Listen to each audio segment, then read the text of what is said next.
Maraming nagsasabi sa akin bakit hindi din daw ako magtinda ng mga printer at hindi din daw ako magtinda ng mga materyales dito sa ating printing business na to. Unang-una mga tropa, isa sa mga magiging factor ng sisimulan yung mga printing business, yung mga binibili ninyong overpriced na materyales, overpriced na printer, kaya hindi ako magtitinda ng mga printer na yan at okay na etong mga affiliated link natin na ipinapakita ko sa inyo dahil gusto ko makabili lang kayo ng sapat at tunay na presyo ng mga printer, tunay na presyo ng mga bond paper, mga materyales or consumables dito sa ating printing. Kaya nga ginagawa natin itong mga vlogs natin na to. At every month gumagawa tayo ng content para sa price check ng mga printers and materials. At eto na yung part 2 natin kung saan ipapakita ko sa inyo kung gaano na kamahal or magkano na yung presyo ng mga materyales na ginagamit natin sa printing. Kung hindi ko mabanggit yung mga materyales na kailangan ninyo, i-comment nyo na lang sa comment section dyan. Pero eto yung mga usual na ginagamit natin sa printing natin. Syempre unang-una, eto mga bond paper para sa mga pag-print natin ng mga documents. Personally, ang ginagamit ko na lang talagang bond paper, etong hard copy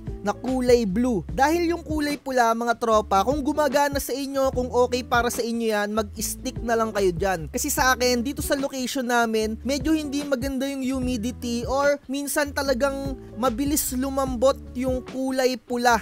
Kaya ang ginagamit ko, yung kulay blue, talagang okay na okay siya kahit na medyo maulan or malamig yung paligid dito, hindi siya mabilis kumuluntoy, hindi kagaya netong hard copy na to. Although medyo mas mahal siya ng konti kumpara mo sa kulay pula, pero mga tropa, sa experience ko sa paggamit ng hard copy na kulay blue, mas safe siya sa mga printer natin at hindi siya madalas kainin or yung mag paper jam. Talagang subok na subok ko yan. Kung lagi nyong nai-encounter yung pag paper jam, maaring nagiging cause yan dahil sa inyong mga ginagamit na bond paper.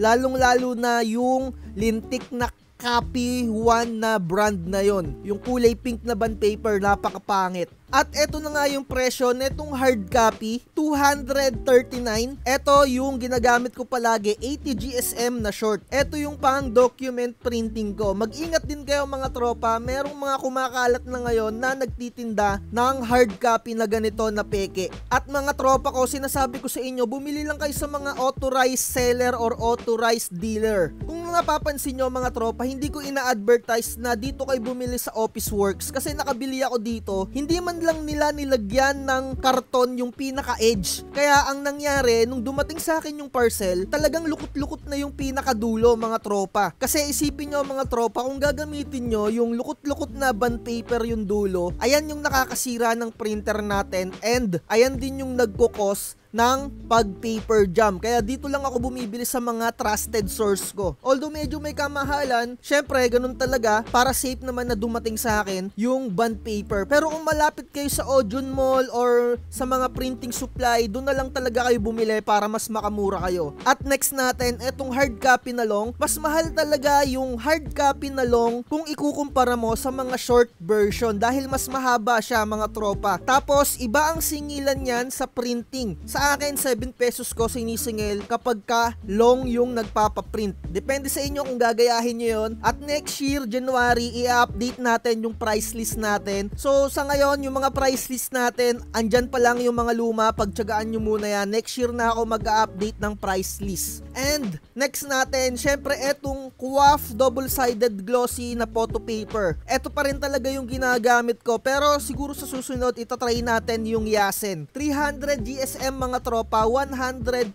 pesos. Dito ako lagi bumibili sa Magic Photo dahil goods na goods dito. Talagang safe na safe yung pagkakabalot nila. 250 GSM naman ay 130 pesos na. And yung 220 GSM, ito yung usually na ginagamit ko for ID printing. And 200 GSM GSM 188 pesos na siya mga tropa ko. Ito naman din yung dati kong ginagamit for thank you card. Ito 160 GSM. Minsan yung pinakamanipis din yung 140 or yung 120 na GSM pang thank you card. At syempre ginagamit din natin for cheap bag etong 120 GSM ni Quaff. Diba? Napakaganda niyan. Lalong-lalo na talaga sa mga cheap bag. At pwede rin yan sa mga ampaw-ampaw mga tropa. Pero syempre kahit papano kung gusto nyong medyo makatipid, napansin ko na medyo mura etong si Yasen double-sided glossy. Marami rin gumagamit neto pero hindi siya kasing sikat netong Quaff na double-sided. And may nag-message sa akin na na-experience niyang gumamit neto. Medyo may kakaiba daw na texture etong Yasen double-sided. Hindi ko masabi mga tropa, hindi pa kasi ako naagamit neto, pero siguro sa susunod bibili tayo neto. Tatry natin dito yung 230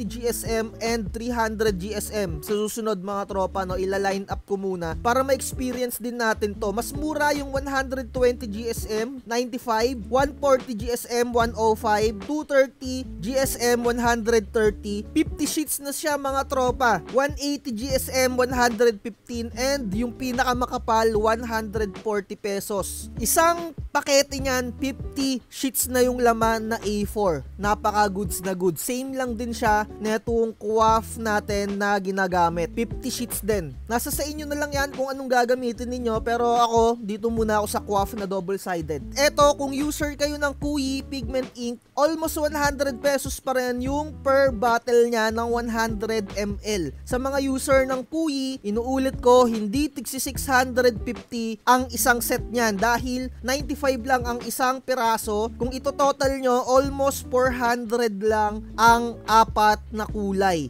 Nasa sa inyo na kung yung printer ninyo ay 6 colors, syempre mas mahal yung magagamit ninyo. Inuulit ko, 95 pesos yung isang 100 ml or isang bote ng Kuyi Pigment Ink. Mag-ingat kayo sa mga mabibili ninyo dyan, di ba? Kasi napakalaking factor talaga ng mga binibili nyong mga materyales para sa pagpipresyo ninyo sa inyong mga printing business. Pero kung talagang utong-uto kayo, kung kanino man at akala nyo ganun yung presyo, edi bilihin ninyo, nasa sa inyo pa rin naman ng huling desisyon mga trope, di ba? Inuulit ko, nasa sa inyo pa rin ang huling desisyon kung saan kayo bibili, kung payag kayo na nauuto, edi go. At eto yung ginagamit ko talaga, personal Hansol Pigment Ink, yellow, light cyan. Mapapansin nyo, medyo mas mahal yung mga light version niya. At eto yung ginagamit ko, version 2 na black. Dahil yung version 1 na black nila, napakapangit, ang tagal matuyo mga tropa. Dahil ang pigment ink mga tropa ko, mas matagal talaga yan matuyo kesa sa mga dye ink. Pero may mga karakteristik, bawat brand ng pigment ink, merong mabibilis matuyo. Kagaya nga netong black na version 2, napakabilis matuyo neto. Kaya minsan isang araw pa lang sa inyong mga nozzle check, natutuyuan na kagad kayo or putol-putol yung inyong mga print. Kaya kailangan mag-head clean kayo kasi isang araw lang talaga, personal use ko talagang nagbabara agad isang araw pa lang. At i-share din ng mga tropa natin, ganun din daw sa kanila. Kasi nga napakabilis matuyo niyan mga tropa. So sa mga gumagamit ng Hansol Pigment Ink, eto makikita nyo, yellow 125, light cyan 175, magenta 125, light magenta 175, black na version 2 135, cyan 125, at kung gumagamit kayo ng version 1, 125 din. Pero hindi ko na mai-recommend sa inyo na gumamit kayo nitong version 1, ang pangit niyan. Next natin, sa mga gumagamit ng Inkrite na pigment ink, make sure ninyo mga tropa na yung bibilihin ninyong Inkrite na pigment ink ay nabibili nyo yung tamang product code. Kasi dito sa Inkrite mga tropa, meron silang kanya-kanyang code. Halimbawa, Epson 8050, ito yung bibilihin mong pigment ink. Ganyan, meron silang code 057, ito ay pang Epson 8050 18050, ayan, 70 ml. At kung ang mga printer ninyo ay Epson 3210, 3110, ito ang gamitin ninyo mga tropa, Epson 003. May mga code sila. 'Diba? Huwag nyo gagamitin yung hindi akma sa inyong mga printer. Kasi ayan yung magiging dahilan ng pagbara ng inyong mga printer. At eto naman sa mga 664, usually etong ink na to ay para sa Epson 805. May nakalagay naman dito yung mga compatibility. And sana nakakatulong etong mga price check natin para hindi kayo mauto ng kung sino-sino man. Kasi napaka-importante ng price check sa inyong mga printing business, sa ating mga business na to. At eto yung QUAF na Phototap. Kung user ka talaga ng QUAF na Phototap na glossy and it works for you, good for you mga tropa. Pero para sa akin, autopass ako dito sa glossy na Phototap. Pero kung gumagamit kayo, 85 pesos pa rin yung kanyang presyo. Sa matte na Phototap neto ni QUAF, okay naman to. Pero syempre ang ginagamit ko na Phototap ay Yasen. Pero price check nga tayo. Matte 85, glossy 85, canvas matte eto 95, glitter 115. Napaka goods din netong glitter neto ni QUAF. Gumagamit ako niyan kahit papano. Pero medyo may kamahalan kaya nag-stick na ako sa Yasen talaga. And yung 3D 135, leather 95, broken glass.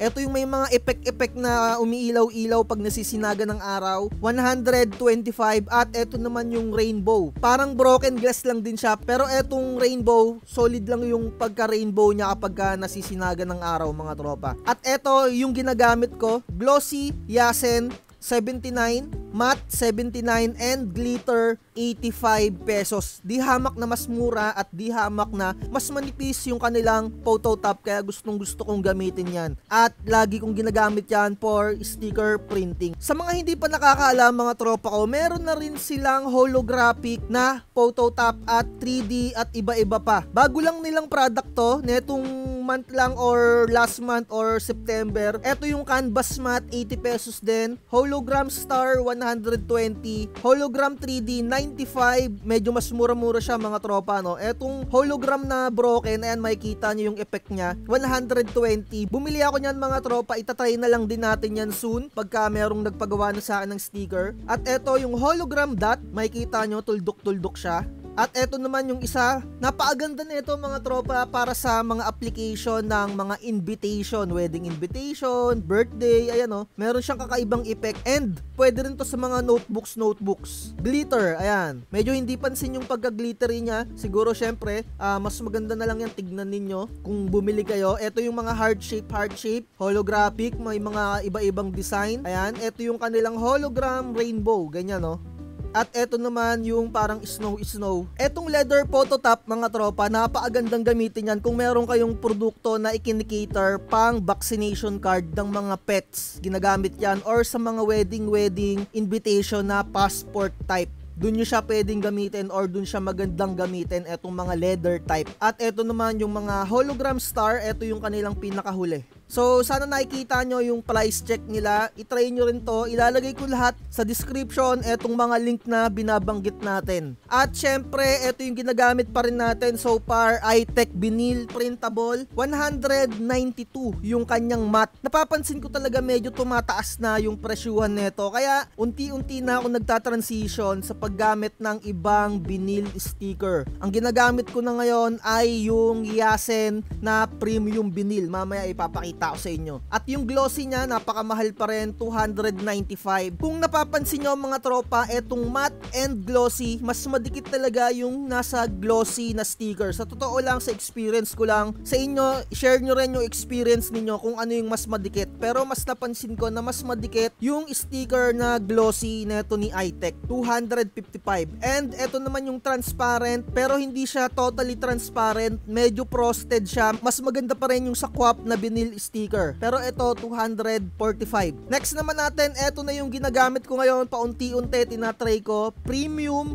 glossy pearl vinyl sticker and premium matte vinyl. Ayan. Eto mga tropa, tip ko sa inyo kung bumibili kayo ng mga kagaya nito na sticker printable vinyl, dapat merong nakalagay dito na inkjet printer compatible. Kagaya nito, meron nakalagay works on inkjet printer at kung may nakalagay din na pigment ink and dye ink na pwede siya doon. 'Di ba? Kasi may mga printable na vinyl na pang eco solvent lang, pang pigment lang, 'di ba? Pang dye ink lang. Titignan nyo kung compatible talaga siya. Pero eto namang premium na Yasen vinyl, okay na okay siya for pigment ink and dye ink. Na-try ko na talaga siya. Kung makikita nyo, halos naglalaban na yung presyo nito ni Yasen at nung iTech. So kagaya nga ng sinabi ko, the more na mas mahal yung produkto na ginagamit nyo na vinyl, syempre expect nyo na mas maganda yon. Para sa akin lang yon, ha. Pero kung meron kayong ibang basihan, di ayun yung gamitin ninyo. Kaya unti-unti na akong nagpapalit netong Yasen. Minsan nagsisale kasi to, kaya ito yung nagagamit ko, medyo mas mura, 160 or 170. Kasi minsan ang mahal na netong iTech, kaya lumipat na ako dito. May nakalagay dapat premium pearl sticker. Ayan, napakadikit din neto mga tropa, okay na okay. Kung mapapansin nyo, meron din silang mga ganito. Hindi ko lang alam kung okay itong printan, pero itry nyo rin. Hindi ko pa ito natatry etong mga gold daw. Ayan metallic gold sticker. May nakalagay naman siya, works on all inkjet printer. Pwede yan, ibig sabihin yan, pwedeng ma-printan yan mga tropa ko. Eto, itry nyo din. Eto, hindi ko pa natatry itong vinyl pearl sticker. Pero eto mga tropa, I highly suggest na eto na lang yung gamitin nyo. Same naman siya, pero mas premium. Meron din akong ganito pero hindi ko pa siya nagagamit etong pearl matte. Parang naitambak ko siya somewhere out there dito. Ang natry ko pa lang eto. Minsan kasi nakakabili ako ng mga sticker na itatry ko, sooner or later nakakalimutan ko.